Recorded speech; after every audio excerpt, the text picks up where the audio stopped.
अब इम्पॉर्टेंट ये है कि हम सत्या का वीडियो क्यों बना रहे हैं आज से पहले जब नहीं बनाया तो, और हम स्टूडियो अपार्टमेंट को इतना ज़्यादा प्रमोट क्यों कर रहे हैं, और तीसरी चीज़ जो है वो है प्राइस। प्री लॉन्च में आप चीज़ लेना चाह रहे हैं और रेजिडेंशियल लेना चाह रहे हैं, लेकिन रेजिडेंशियल के पैसे नहीं है, 2 करोड़ 3 करोड़ तक नहीं लगाना चाह रहे हैं आप, तो एक कमर्शियल चीज़ भी हो गई, एक छोटा टिकट साइज़ में इन्वेस्टमेंट हो गया, because this investment starting somewhere around 66 lakh 67 lakh से शुरू हो जाता है इन्वेस्टमेंट। उसमें भी आपको कहीं ना कहीं पेमेंट प्लान मिल जाता है, पेमेंट प्लान के ऊपर हम लोग बात करेंगे। इस वाले साइज से ही ये किचन एरिया शुरू होता है। छोटा वाला साइज जो है 550 स्क्वायर फीट 600 स्क्वायर फीट के आसपास साइज है, उसमें किचन एरिया नहीं आता है। उससे भी मुझे समझ में ये चीज़ आई कि वो वाले रूम्स जो है ज़्यादातर चढ़ेंगे होटल के लिए भी, क्योंकि कोई इंसान सेल्फ यूज़ के लिए रहेगा तो उसको किचन तो चाहिए होगा ना। उन रूम से छोटे वाले रूम्स में किचन नहीं है। अच्छा, लोन भी अवेलेबल है, क्योंकि बनी हुई चीज़ है तो लोन भी अवेलेबल है। तो आप अगर 10% देने के बाद उसके बाद आप लोन अगर करवाना चाहते हैं तो आपका लोन भी हो जाएगा। सो हेलो एवरीवन, मैं हूं आपका Funkar Faraz and welcome back to yet another very important video on YouTube channel real estate Funkar. और आज अगेन ये वीडियो बन रहा है पब्लिक डिमांड पे इसलिए क्योंकि अभी हम लोग ने रिसेंटली, आप थंबनेल देख रहे होंगे, गोदरेज 89 जेनिथ में स्टूडियो अपार्टमेंट्स लॉन्च हुए थे। उसका वीडियो हम लोग ने बनाया था, तो बहुत ही अच्छा रिस्पांस आया उसका, और हमारे बहुत सारे व्यूअर्स ने उसमें अप्लाई करा। हम लोग ने पूरा जैसे हम लोग करते हैं, उनका सुबह 9 बजे उनका प्रायोरिटी नंबर जनरेट करने वाली चीज़ कि जल्दी सारी चीज़ें हो जाए और आपका प्रायोरिटी नंबर अच्छा हो जाए, वो पूरा प्रोसेस हो चुका है और इसी संडे को उसका अलॉटमेंट होने वाला है। अब जब वो वीडियो लोगों ने देखा, कुछ लोगों ने उसमें से ऐसे थे कि जो मैंने चीज़ समझाई उनको समझ में आई, लेकिन थोड़ा लेट समझ में आई। फिर उसके बाद इंक्वायरीज हमारे पास और बहुत सारी आई कि भाई गोदरेज 89 में हमें अगर मिल पाए तो फिर हमने कहा भाई उसमें 130 अपार्टमेंट्स से खाली, वो तो चीज़ जा चुकी है, वो नहीं मिल पाया। तो उसके अलावा आप लोग ने एक और चीज़ बहुत सुनी थी, ये अभी हम लोग खड़े हुए हैं सेक्टर 102 में एक प्रोजेक्ट है सत्या द हाइव, आपने सुना होगा उसके बारे में। हमने आज से पहले उसका वीडियो कोई नहीं बनाया है, उसका भी रीज़न था, वो बताएंगे हम आपको। इसमें स्टूडियो अपार्टमेंट्स लॉन्च हुए हैं, तो अभी रिसेंटली लॉन्च हुए हैं, हालांकि बन चुके हैं, almost ready to move in है। 4 से 6 महीने में आपको डिलीवर हो जाएगा। इन कंट्रास्ट टू दिस, जो गोदरेज 89 वाले स्टूडियो अपार्टमेंट थे वो अंडर कंस्ट्रक्शन है, वो 4 साल में बनेंगे, लेकिन स्टूडियो अपार्टमेंट ये भी हैं। अब इम्पॉर्टेंट ये है कि हम सत्या का वीडियो क्यों बना रहे हैं आज से पहले जब नहीं बनाया तो, और हम स्टूडियो अपार्टमेंट को इतना ज़्यादा प्रमोट क्यों कर रहे हैं, और तीसरी चीज़ जो है वो है प्राइस। तो सबसे पहले आते हैं सत्या के ऊपर। सत्या द हाइव जो है सेक्टर 102 में है, और ये बनने में इसको थोड़ा सा टाइम लगा, इसका ओसी आने में थोड़ा सा वक्त लगा, लेकिन मुझे बहुत ही इंप्रेसिव चीज़ें लगी, because I also live on Dwarka expressway. तो आप जिस तरह से देख रहे हैं, पीछे जूडियो खुला हुआ है, इस तरफ विशाल मेगा मार्ट खुला हुआ है, ऊपर आप देख रहे होंगे डोमिनोज, पिज़्ज़ा वही जितने भी हैं मैक्सिमम खुल चुके हैं। मतलब इस वक्त सत्या ने पिछले 5 महीनों में इतनी अच्छी लीजिंग करी है कि मैं जब द्वारका एक्सप्रेसवे पे रहता हूँ, मेरे दिमाग में जब आता है कि यार कहीं चलना चाहिए, तो सत्या का दिमाग में चीज़ आती है मेरे कि चलो चलते हैं। विशाल मेगा मार्ट भी है वहाँ पे, जूडियो भी है, शॉपिंग हो जाएगी, हल्दीराम्स भी खुल चुका है, डोमिनोज भी खुल चुका है, बाटा भी खुल रहा है। और इसमें एक बहुत डिफरेंट चीज़ ये है कि 6 स्क्रीन का मल्टीप्लेक्स भी है, जो कि आएगा अगले 2-3 महीनों में। वो उसका सिनेपोर्ट से वैसे बात हो गई, इन लोग की साइन हो गया है, लेकिन 1-2 लोगों से और बात कर रहे हैं, जो भी है वो फाइनल होकर 2-3 महीने में फाइनल हो जाएगा। तो 6 स्क्रीन का मल्टीप्लेक्स भी है इसमें। मैं थोड़ा सा बता देता हूँ। लोअर ग्राउंड फ्लोर और फर्स्ट फ्लोर इसमें रिटेल शॉप्स हैं। सेकेंड और थर्ड फ्लोर जो है इसमें फूड कोर्ट है और मल्टीप्लेक्स है। उसके बाद फिर 4th, 5th, 6th, 7th ये जो फ्लोर्स हैं वो ऑफिस अपार्टमेंट्स जो ऑफिस स्टूडियोज़ होते हैं, ऑफिस स्पेसेस होते हैं, वो सारे सोल्ड आउट हैं। तो 7 तक ये हो गई। 8th फ्लोर पे जो है इनका जो कंसियर्ज वाला होता है, या आप कह लें एक सर्विस एरिया होता है, क्योंकि उसके ऊपर 9, 10, 11, 12 इनके स्टूडियो अपार्टमेंट्स हैं, जिसकी आज हम लोग बात कर रहे हैं। उसके ऊपर 13 फ्लोर जो है इनका क्लब हाउस है। क्लब हाउस इन्होंने जब दिया है, जो कि गोदरेज 89 में भी उन्होंने क्लब हाउस दिया था, तो ये, और मैंने इनके साइजेस जो हैं, साइज़ रेंज कर रहे हैं 550 स्क्वायर फीट से लेके 1150 स्क्वायर फीट तक रेंज कर रहे हैं। और जिस तरह से मैंने इनका देखे, अभी हम लोग चलेंगे, एक टूर कर लेंगे छोटा सा, एक आपको स्टूडियो अपार्टमेंट का इनका सैंपल फ्लैट जो बना है वो दिखा देंगे। उससे आपको ये समझ में आएगा कि जो बनाए हैं, जो इसकी बनावट है वो इस तरह से है कि इनका पूरा दिमाग में यही है कि इसको होटल अपार्टमेंट्स में एक होटल चेन को देना है।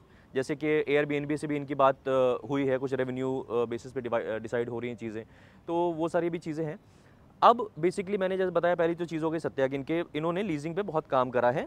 अभी पिछले 5-6 महीनों में बहुत अच्छा लीजिंग करी, आगे भी इनका लीजिंग करने के बहुत सारे ऐसे ब्रांड्स और जो आ रहे हैं इसमें, तो ये चीज़ मुझे बहुत अच्छी लगी। और सेक्टर 102 की जब हम बात कर रहे हैं, तो सेक्टर 102 हमेशा जाना जाता है कि सबसे ज़्यादा हैबिटेशन वाला सेक्टर है, और स्टूडियो अपार्टमेंट्स का इतना ज़्यादा चलन, जब सेकंड पॉइंट है स्टूडियो अपार्टमेंट्स को क्यों प्रमोट कर रहे हैं, स्टूडियो अपार्टमेंट्स इतना ज़्यादा चलन इसलिए है क्योंकि ये एरिया द्वारका एक्सप्रेस पे बहुत कॉर्पोरेट तरीके से डेवलप हो रहा है। जैसे कि IICC यशोभूमि जो करीब है और सेक्टर 114 पूरा कॉमर्शियल सेक्टर है, तो सबका ये फ्यूचर प्रॉस्पेक्ट है कि आगे आने वाले टाइम में बहुत सारे जो कॉर्पोरेट्स होंगे वो होटल चेन्स को और होटल अपार्टमेंट्स को हायर करेंगे अपने कॉर्पोरेट्स जो लोग काम करते हैं, जो आते हैं रुकते हैं, उनको रुकवाने के लिए। तो इसमें तो मल्टीप्लेक्स भी है तो वो और एडवांटेज है। तो ऐसी जगहों पे रुकवाना पसंद करते हैं कॉर्पोरेट जहाँ पे हर चीज़ अवेलेबल हो, उनके जो जिनको रुकवा रहे हैं उनको दिक्कत ना आए। और जो इन्वेस्टर्स हैं उनको फ़ायदा ये होता है कि इन्वेस्टर, मान लीजिए आपने कहा स्टूडियो अपार्टमेंट आपने ले लिया, अब स्टूडियो अपार्टमेंट जब आपने लिया तो सबसे इंपॉर्टेंट चीज़ ये है कि स्टूडियो अपार्टमेंट का, अगर मान लीजिए मैं ये हाइपोथेटिकल चीज़ मान के चलता हूँ कि होटल अपार्टमेंट होटल चेन को नहीं दिया, अब आपने इसको ले लिया, आपने 60-70 लाख रुपए खर्च करे, 80 लाख रुपए खर्च करे, आप सोचेंगे कि भाई हमारा, हम चाह रहे हैं कि किसी को रेंट पे दे दें। तो कौन लोग होते हैं जो एयरपोर्ट के करीब हैं, एयरपोर्ट पे जो काम करते हैं, जो दिल्ली में उस तरफ द्वारका की तरफ काम करते हैं, IICC में जॉब्स डेवलप होंगी, 114 सेक्टर में जो कमर्शियल सेक्टर है उसमें जॉब्स डेवलप हो रही हैं, तो वो लोग 3 BHK का रेंटल जो है वो अफोर्ड नहीं कर सकते, क्योंकि 3 BHK का आसपास अगर सेक्टर 102 में रेंटल देखें तो आ रहा है लगभग 40,000-45,000 के आसपास पहुंच गया है। 2 BHK का भी 30,000 के ऊपर कहीं ना कहीं पहुंच रहा है। तो रेंटल कम होता है ईजिली इंसान, और सबसे बड़ी बात है ये फुल्ली डन अपार्टमेंट्स, अभी हम आपको दिखाएंगे फुल्ली फर्निश्ड अपार्टमेंट्स दे रहे हैं, जिसमें कि यूरोपियन ये फर्नीचर दे रहे हैं, बहुत सारी चीज़ें हैं। तो उस लिहाज से एक इन्वेस्टर के लिए, क्योंकि एक रहने वाले की मजबूरी हो जाती है कि उसको रेंटल बहुत ज़्यादा नहीं पे कर सकता और इतना बड़ा घर मेंटेन करना बड़ा मुश्किल है। ये भी एक चीज़ होती है कि भाई जो लोग रह रहे होते हैं इसमें आके जो रहते हैं उनको क्लियर नहीं होता है कब तक वो यहाँ पे वर्किंग है, कब उनको शिफ्ट करना पड़ जाए, तो अपना बस सामान लेके आते हैं और जब तक रहना वो रहते हैं, उसके बाद फिर निकल जाते हैं 1 साल बाद, 2 साल बाद, कुछ महीने बाद। लेकिन जो इन्वेस्टर है उसको तो ROI उसका आ रहा है ना, उसका रेंटल आ रहा है, एक जाएगा फिर दूसरा आ जाएगा। और ये नहीं तो होटल चेन को तो दे ही रहे हैं, आपको एक ऑप्शन दिया जाएगा कि अगर एयरबीएनबी आ गया या हॉलिडे इन आ गया, जो भी आ गया, वो आपको रेवेन्यू शेयरिंग पे डिस्कस करेंगे आपसे कि आपको लग रहा है कि हाँ भाई आपको देना चाहिए तो होटल चेन को दे दीजिए, नहीं तो आप अगर खुद चाह रहे हैं, खुद सेल्फ यूज़ के लिए चाह रहे हैं तो वो भी कर लीजिए, और अगर किसी को अपना खुद रेंटल पे चढ़ाना चाह रहे हैं तो वो कर लीजिए। ये चीज़ हो गई।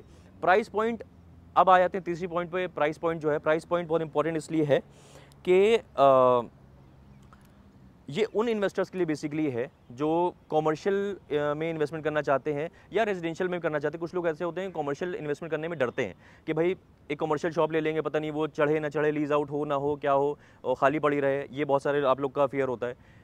तो और रेजिडेंशियल में करना चाहते हैं, रेजिडेंशियल में इसलिए करना चाहते हैं भाई कुछ नहीं होगा तो हम या तो खुद रह लेंगे या तो कोई टेनेंट चढ़ा देंगे, है ना, ये वाली चीज़ होती है, इसलिए आप रेजिडेंशियल में ज़्यादा इंटरेस्टेड होते हैं।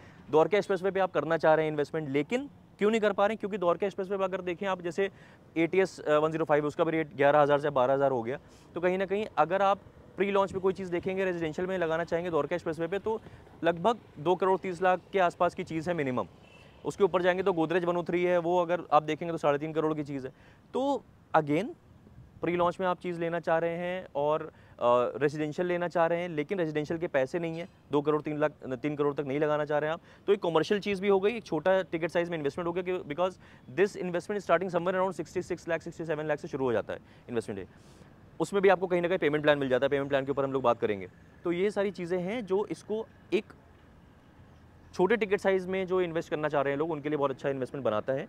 और अच्छा इन्वेस्टमेंट की जब हम लोग बात करते हैं तो हम लोग देखते हुए बात करेंगे, अभी जब स्टूडियो अपार्टमेंट को देखेंगे तो बात करेंगे और डिटेल में समझेंगे कि किसके लिए, कौन से ऐसे इन्वेस्टर्स हैं उनके लिए अच्छा है जो, और कौन से ऐसे इन्वेस्टर्स हैं जिनके लिए ये अच्छा नहीं है, जिनको नहीं लेना चाहिए। तो पहले देखते हैं स्टूडियो अपार्टमेंट को, जो सैंपल फ्लैट है उसका टूर आपको दिखाते हैं ताकि आपको समझ में आए चीज़ें आगे, फिर आगे कंक्लूजन पर बात करेंगे। ठीक है, लेट्स गो।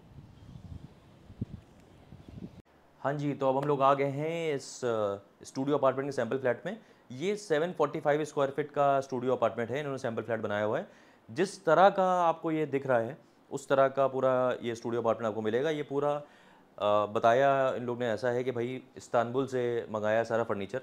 मुझे समझ में नहीं आ रहा है इस्तांबुल से क्यों मंगाया है, इंडिया में बहुत अच्छी अच्छी चीज़ें मिलती हैं, लेकिन मंगाया है भाई तो यूरोपियन फर्नीचर है, कुछ ना कुछ एक्स्ट्रा देना होता है ना, तो यूरोपियन फर्नीचर है ना। तो ये आप देख रहे हैं इस तरह से इस वक्त बड़ा लाइट भी बड़ी खूबसूरत सी पड़ रही है, थोड़ा सा ब्रिटिश वाला लुक आ ही रहा है इसमें। आप अगर देख रहे हैं तो इस तरह से आपको लग रहा होगा कि एक होटल के रूम में हैं आप, है ना। स्टूडियो अपार्टमेंट को इस तरह से बनाया गया और जिस तरह से ये है पूरा उसी तरह से आपको मिलेगा। ये इसकी बालकनी है, इस तरह से अभी बालकनी में भी चलेंगे। बालकनी इन्होंने मुझे भी यही इन्होंने बताया भी, और मुझे देख के भी ये लगा कि इन्होंने हर रूम में बालकनी अटैच्ड है और काफ़ी बड़ी बड़ी बालकनी दी हैं। कुछ रूम में तो काफ़ी ज़्यादा बड़ी बड़ी बालकनीज हैं। उसका शायद इनका पर्पज़ ये है कि एक ओपन सा फील आए, जो लोग रहें उनको क्लॉस्ट्रोफोबिक ना लगे, और किसी भी लेवल का इंसान रह सके और बाहर बालकनी बैठे आराम से। और कुछ तो डेक एरिया जैसे लग रहा है, पूरी पूरी छत दी है एक रूम के साथ, कि आप पार्टी करना चाहें तो वो आराम से पार्टी कर सकते हैं, कई लोगों को बुला सकते हैं, उस तरह से चीज़ें हैं। ये देखिए किचन एरिया है यहाँ का, ये किचन एरिया भी दिया गया है 745। इस वाले साइज़ से ही ये किचन एरिया शुरू होता है। छोटा वाला साइज़ जो है 550 स्क्वायर फीट 600 स्क्वायर फीट के आसपास साइज़ है, उसमें किचन एरिया नहीं आता है। उससे भी मुझे समझ में ये चीज़ आई कि वो वाले रूम्स जो हैं ज़्यादातर चढ़ेंगे होटल के लिए भी, क्योंकि कोई इंसान सेल्फ यूज़ के लिए रहेगा तो उसको किचन तो चाहिए होगा ना। उन रूम से छोटे वाले रूम्स में किचन नहीं है, तो वो जो भी इन्वेस्टर आप में से लेंगे उसको, वो ज़्यादातर होटल चेन में ही जाएंगे, क्योंकि मेन यूज़ उसका वही है। इसमें वार्डरोब भी आपको ये यूरोपियन स्टाइल की वार्डरोब मिल रही है। वॉशरूम इस तरफ इसमें अच्छा खासा बड़ा सा वॉशरूम है, और बेड और ये सारी चीज़ें आपको इसी तरह से मिलेंगे। मिरर विरर जो भी चीज़ें हैं, टीवी फ्रिज जो भी चीज़ें, एसी है, सारा कुछ फुल्ली डन अपार्टमेंट आपको मिलेगा इस तरफ। अब आप देख लिए थोड़ा सा बालकनी में हम लोग आ जाते हैं, तो इस रूम के साथ अच्छी खासी बड़ी बालकनी है, 745 स्क्वायर फीट वाला है ये। मैं आपको ऑन कॉल आप डिस्कस करेंगे तो मैं बताऊंगा ये लगभग कितने का पड़ेगा आपको। तो इसमें पेमेंट प्लान भी मिल जाता है लगभग, मान के चलिए ये अभी इस पर काम चल रहा है कुछ। तो मैंने अगेन वही बता रहा हूँ आपको, उस तरह के इन्वेस्टर्स के लिए है ये, जो कोई रिस्क नहीं लेना चाहते, अंडर कंस्ट्रक्शन में बिलीव नहीं रखते हैं कि अंडर कंस्ट्रक्शन हम चीज़ ले, पता नहीं बने ना बने, ये बनी हुई चीज़ है, बस अंदर इंटरनली थोड़ा काम चल रहा है। तो मेरे ख्याल से 4 से 5 महीने में आपको डिलीवर हो जाएगा। तो 4 से 5 महीने का आपको ये अच्छी चीज़ है कि आपको पेमेंट प्लान मिल जाता है। बुकिंग अमाउंट 10% है, उसके बाद फिर 2 महीने में लगभग देना होगा आपको 40%। उसके बाद फिर लगभग बुकिंग से 4 से 5 महीने में जो फाइनल होगा वो आपको कंप्लीट 50% देना होगा। तो वो उस तरह से 4 से 6 महीने का आपको लगभग मिल जाता है पेमेंट प्लान इसमें। ये भी अच्छी चीज़ है, वरना बाकी अच्छा लोन भी अवेलेबल है, क्योंकि बनी हुई चीज़ है तो लोन भी अवेलेबल है। तो आप अगर 10% देने के बाद उसके बाद आप लोन अगर करवाना चाहते हैं तो आपका लोन भी हो जाएगा। तो अगेन मैं यही बोलूँगा आपको कंक्लूड करते हुए कि मुझे जो लगा ये चीज़, सेक्टर 102 है, एयरपोर्ट के करीब है, यहाँ से मतलब बेसिकली 10 से 15 मिनट में एयरपोर्ट इंसान पहुँच जाएगा। हर तरीके से देखा जाए तो एक इस तरह का इन्वेस्टमेंट है ये कि कोई इंसान इन्वेस्ट करना चाह रहा है, कमर्शियल इन्वेस्टमेंट करना चाह रहा है, लेकिन उसको कमर्शियल शॉप में नहीं करना है, रेजिडेंशियल के टाइप का इन्वेस्टमेंट करना है, और एक बनाना चाह रहा है, एक इस्टेब्लिशमेंट बनाना चाह रहा है, जो कि अपना द्वारका एक्सप्रेसवे पे या गुड़गांव में आजकल एक बड़ी चीज़ हो गई है अपना खुद का इस्टेब्लिशमेंट बनाना, तो वो भी चीज़ हो जाएगी। अब इसमें बहुत सारे सवाल आपके आएंगे, ROI वाले, रिटर्न ऑन इन्वेस्टमेंट क्या रहता है इसका, और बहुत सारी चीज़ें हैं, लेना चाहिए नहीं लेना चाहिए। तो बहुत ही सब्जेक्टिव टॉपिक है। मैंने अगेन वही चीज़ बताई, बहुत सारे इन्वेस्टर्स ऐसे होंगे जिसको ये चीज़ बहुत ज़्यादा समझ में आएगी, जो बहुत ही व्याकुल होंगे कि भाई मुझे चीज़ लेनी है। कुछ होंगे जिनको चीज़ नहीं समझ में आएंगी, क्योंकि उनका माइंडसेट कुछ अलग होता है, उनकी रिक्वायरमेंट कुछ अलग है। तो आपकी जो रिक्वायरमेंट है वो आप मुझे इस नंबर पर बताइए, कॉल करिए मुझे इस नंबर पे, तो हम लोग बात करेंगे, डिस्कस करेंगे। या हैशटैग सत्या आप लिख दीजिएगा, हमारे ये व्हाट्सएप नंबर भी है, हैशटैग सत्या लिख दीजिएगा तो हम समझ जाएंगे आप इसमें इंटरेस्टेड है। तो लेकिन इस नंबर पर जब हमें कॉल करेंगे तब हम आपकी रिक्वायरमेंट समझेंगे, हम बताएंगे अगर ये नहीं तो क्या। अगर आपको ये नहीं आपको समझ में आ रहा है, आपकी रिक्वायरमेंट के साथ नहीं बैठ रहा है, तो क्या कोई कमर्शियल शॉप है जो अराउंड 1 CR के बजट में है, या 1 CR से नीचे है, या अराउंड 1 CR के बजट में है, जो इसी एरिया के आसपास में है, जो अच्छी है, जिसमें ROI क्या आएगा, तो आपके लिए अगर वो है तो आपको वो सजेस्ट करेंगे। और जब जाहिर सी बात है सारे डिस्कशन के बाद आप हमारे पास आएंगे, यहाँ बैठेंगे, समझेंगे चीज़ें, तो समझ में आएगा। तो सारी चीज़ें समझ में आएंगी आपको। ऐसा नहीं है कि कोई चीज़ थोप दी जाएगी, जो है आपको आपके लिहाज से अगर ये होगा तो आपको सजेस्ट करेंगे, नहीं होगा तो नहीं सजेस्ट करेंगे। लेकिन आपको ये नंबर पे जब कॉल करेंगे तब हम सारी चीज़ें आपको बताएंगे। बस इतनी सी बात करनी थी मैं आपसे। आप मिलते हैं ऐसी किसी और बेहतरीन रियल एस्टेट वीडियो में, तब तक के लिए चाले हो।